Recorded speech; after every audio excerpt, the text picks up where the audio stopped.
Chandrababu Delhi tour వివరాలు వెల్లడించింది CMO. ప్రధాని మోదీతో చంద్రబాబు భేటీపై కీలక ప్రకటన చేసింది. పోలవరం నిధుల విడుదలకు వచ్చే కేబినెట్లో ఆమోదించాలని కోరారు బాబు.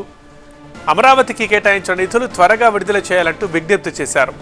రాజధాని క్యాపిటల్ ఇన్వెస్ట్మెంట్ కోసం ప్రత్యేక సాయం కోరారు సీఎం. కేంద్ర బడ్జెట్లో ఏపీకి సంబంధించిన ప్రకటనలపై ప్రధాని మోదీకి కృతజ్ఞతలు తెలిపారు సీఎం చంద్రబాబు. ప్రధాని మోదీతో పాటు పలువురు కేంద్ర మంత్రుల్ని కలిశారు బాబు. నిర్మలా సీతారామన్, అమిత్ షా, జేపీ నడ్డా, కుమారస్వామిని కలిశారు. ఏపీకి రావాల్సిన నిధులపై సంప్రదింపులు జరిపారు.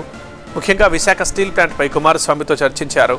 అమిత్ షా, నడ్డాతో భేటీలో రాజకీయ అంశాలపై చర్చ జరిగింది.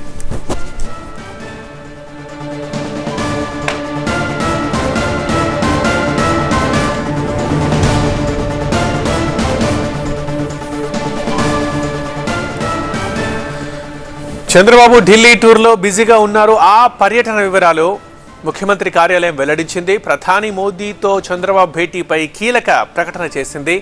పోలవరం నిధుల విడుదలకు వచ్చే కేబినెట్లో ఆమోదించాలని కోరారు బాబు. అదేవిధంగా అమరావతికి కేటాయించిన నిధులు త్వరగా విడుదల చేయాలని, అదేవిధంగా రాజధాని క్యాపిటల్ ఇన్వెస్ట్మెంట్ కోసం ప్రత్యేక సహాయం కావాలని కోరారు సీఎం.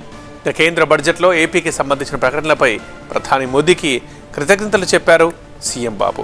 ఇక ప్రధానితో పాటు హోంమంత్రి, ఆర్థిక మంత్రి అండ్ గనుల శాఖ మంత్రి కూడా కలిశారు. మెయిన్గా కుమారస్వామితో విశాఖ ఉక్కుకు సంబంధించి చర్చించారు. ఇక జేపీ నడ్డా, హోంమంత్రి, ఆర్థిక మంత్రులతో రాజకీయ అంశాలపై చర్చించారు.